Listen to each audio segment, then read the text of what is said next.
అద్భుతమైన రుచి ఉండే ఈ ఉల్లికారము ఈ సమ్మర్లో, రాబోయే సమ్మర్లో చేసుకొని తిన్నా మనకు పొట్ట చల్లగా ఉంటుంది, బాడీకి కూడా చాలా మంచిదండి. ఏం కర్రీస్ లేనప్పుడు మనం అప్పటికప్పుడు కూడా ఈ ఉల్లికారాన్ని చేసుకొని తినేయచ్చు.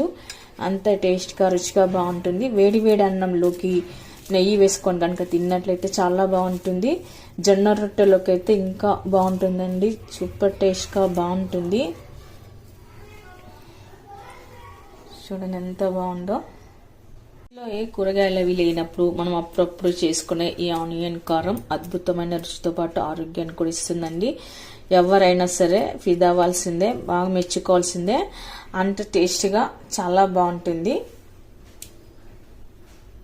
మరైతే ఇందులో ఏమేమి వేసానో, ఎలా చేశానో వీడియోని మాత్రం ఎక్కడ స్కిప్ చేయకుండా చివరి వరకు చూడండి. హలో అండి, వెల్కమ్ టు మ్యాంటిస్ మనపై కిచెన్. మనం ఇక్కడ ఉల్లికారం కోసం ముందుగా ఇక్కడైతే 3 ఉల్లిపాయలు అయితే తీసుకున్నాను. మనం వీటిని ముక్కలుగా కట్ చేసి పెట్టుకోవాలి. మనం ఇలా కట్ చేసి పెట్టుకున్న ఆనియన్ లోకి సన్నగా కట్ చేసి పెట్టుకున్న కరివేపాకు, ఆ తర్వాత సన్నగా కట్ చేసి పెట్టుకున్న కొత్తిమీర కూడా వేసుకోవాలి. ఇప్పుడు ఒకసారి ఇలాంతా కలిపి పెట్టుకోండి.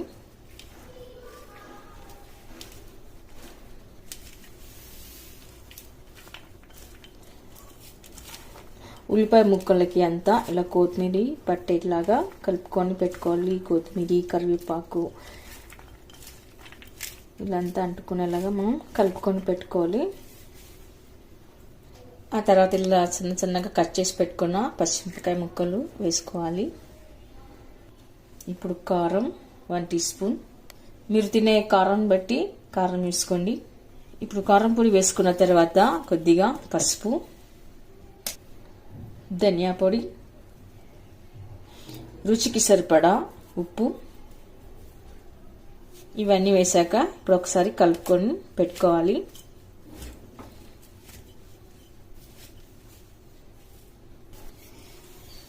ఇలా స్పూన్తో కాకుండా చెంచాతో కాకుండా ఇలా మనం చేతితోని బాగా ఉల్లిపాయలోని రసం వచ్చే వరకు ఇలా కలుపుకొని పెట్టుకోవాలి.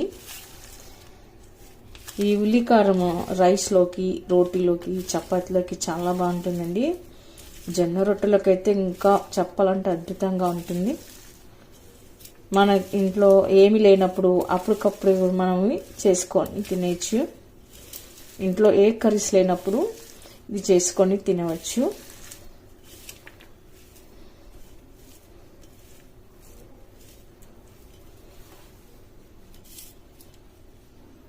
మీరు కావాలంటే ఉల్లిపాయలని రోట్లో వేసుకొని కూడా దంచుకోవచ్చు.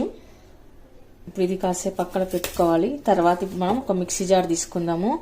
అందులోకి వేయించి పొట్టు తీసిన పల్లీలు వేసుకోవాలి. ఆ తర్వాత 4-5 వెల్లుల్లి రెబ్బలు, జీలకర్ర. ఇప్పుడు మనం వీటిని కాస్త కచ్చా పచ్చగా అంటే బరకగా మిక్సీ పట్టి పెట్టుకోవాలి. ఇప్పుడు మనం కాస్త ఇలా బరకగా మిక్సీ పట్టి పెట్టుకున్న తర్వాత ఆనియన్ కట్ చేసుకున్న ప్లేట్లోకి, ఉల్లిపాయలు కట్ చేసుకున్న ప్లేట్లోకి పౌడర్ని వేసుకొని కలుపుకొని పెట్టుకోవాలి.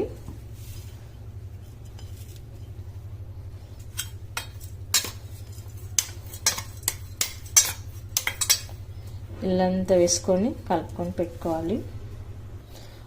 పులుపుని బాగా ఇష్టపడే వాళ్ళైతే ఈ మిక్సీ జార్లోకి 4 చింతపండు రెబ్బలు కూడా వేసుకోవచ్చండి. మీ దగ్గర చింతపండు లేనప్పుడు నిమ్మరసం వేసుకోవచ్చు. ఆ తర్వాత ఇక్కడ మనం తినే పులుపుని బట్టి నిమ్మరసం వేసుకుందాము.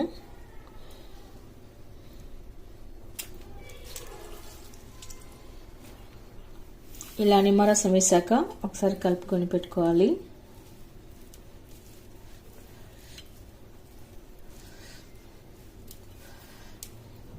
ఇక్కడ మనం చూడడానికి ఎంత బాగుందో, టేస్ట్ కూడా అంతే బాగుంటుందండి. చాలా సూపర్గా అయితే ఉంటుంది. తాలింపు కోసం ఇక్కడ నేను కొద్దిగా ఆయిల్ అయితే వేసుకున్నానండి. 1 టేబుల్ స్పూన్ ఆయిల్ వేసుకున్నాను. ఆయిల్ హీట్ అయిన తర్వాత ఆవాలు, జీలకర్ర, మినపగుళ్ళు వేసుకోవాలి. ఆ తర్వాత కరివేపాకు, తాలింపు వేసుకున్నాం కదా, మనం ఇందులోకి వేసి కలుపుకుందాము. ఓకే అండి, చూసారుగా తాలింపు వేసుకున్న తర్వాత మరలా ఒకసారి పైన పచ్చి కొత్తిమీర వేసుకొని గార్నిష్ చేసుకోవాలి. మరి మీరు కూడా ఒకసారి ట్రై చేయండి, మీకు ఎలా కుదిరిందో కామెంట్స్లో పెట్టండి, లైక్ చేయండి, షేర్ చేయండి. తప్పకుండా మన ఛానల్ని సబ్స్క్రైబ్ చేయండి. Thank you for watching.